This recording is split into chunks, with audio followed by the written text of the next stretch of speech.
Hi everyone, I hope things are well with you. Hey, I'm just going to talk with you a little bit about the teacher registration process so that you have some idea about what comes next for you once you complete this course. It is important to note that the pathway and what happens next will vary between some of you. Some of you who have a primary teaching qualification already hold teacher registration. So for you, you maintain that same teacher registration and just reapply for that next time it's due. If you haven't completed enough teaching in the time frame since you last had your teacher registration confirmed, you will need to go on to the Teachers Council website, which is www.teacherscouncil.govt.nz, and have a look at the process called Subject to Confirmation. It doesn't mean that you have to start your teacher registration all over again, and it certainly teacher registration applies from early childhood through primary and secondary, and in fact I still maintain mine, so go in and have a look at that. If your teacher registration has lapsed, you will also fit into that category of subject to confirmation. So please, as I said, go and have a look at the website and contact the Teachers Council directly. I always suggest that you do any contact with organisations such as Teachers Council by email, and then you have a written paper trail of the information and the guidance that you've been given.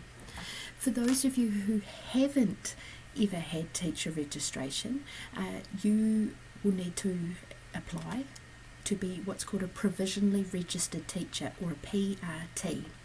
So as soon as you get the letter from the university that says it's a letter of confirmation confirming that you have completed all of the requirements of the program, that's the time to apply. So you go on to the Teachers Council website, as I said, www.teacherscouncil.govt.nz, download the appropriate forms there and organise to send them the fee. It's about $220, and that covers you for the next 3 years. So while it sounds like it's quite a bit of money, in fact it's not once you start working. And it's really important that you get that documentation to the Teachers Council as quickly as possible.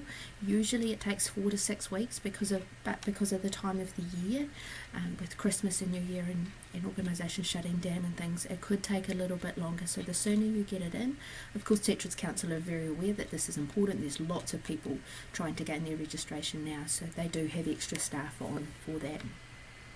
So just a little bit now about the PRT process. So as a PRT, or provisionally registered teacher, you're required to undergo a period of supervision and mentoring, I guess is the best way of describing it, for a minimum of 2 years. In the past, it's kind of just been assumed that once that 2 years is completed, that automatically you'll have teacher registration. That's not the case.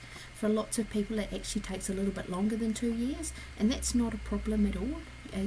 It's important that you follow that process completely through and take advantage of that time and get the mentoring and support that you need.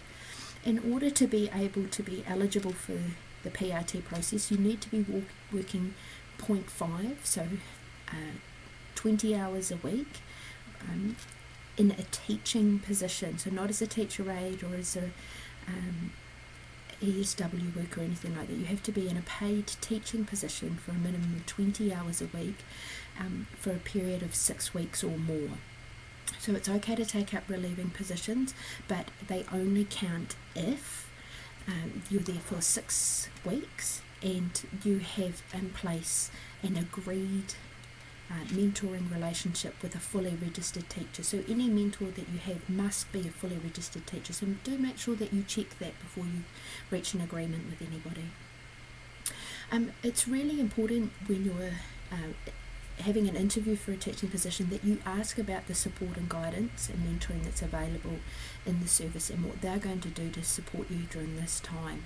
If they can't really give you an answer, or they kind of fluff around and don't really give you an answer, that's a pretty strong indication that they probably don't have strong processes in place, and that would be something that I'd be considering really carefully. It's really important that you have a mentor who is a very good, strong practitioner, someone who you can have a professional relationship with. That doesn't mean that they need to be your friend, but somebody that you can have professional relationships with, who will ask you questions about your practice, who is able to articulate their own theory, philosophy and practice, and who will be able to critique and give you feedback on what you need to do to continue improving. The Teachers Council maintain that you have the right to choose your mentor. Sometimes that's not always the case. Sometimes services have only, say, one person who is fully registered teacher. So those are some of the things that you need to negotiate and work through. And as I said, make sure you do those things early on. Negotiate with your mentor about how often you're going to meet, what's going to happen in those meetings, when you have to have documentation to them, all those things. And I would suggest drawing a pretty informal contract of some sort to which you both agree, so that those things are really clear at the beginning. So the PRT process involves working towards the registered teaching criteria, so the RTCs. We're full of acronyms, aren't we? So there are 12 RTCs. You will need to go online and have a look at this document if you're not familiar with it yet, but they identify the areas of teaching practice that you need to demonstrate competence in before you can become a fully registered teacher.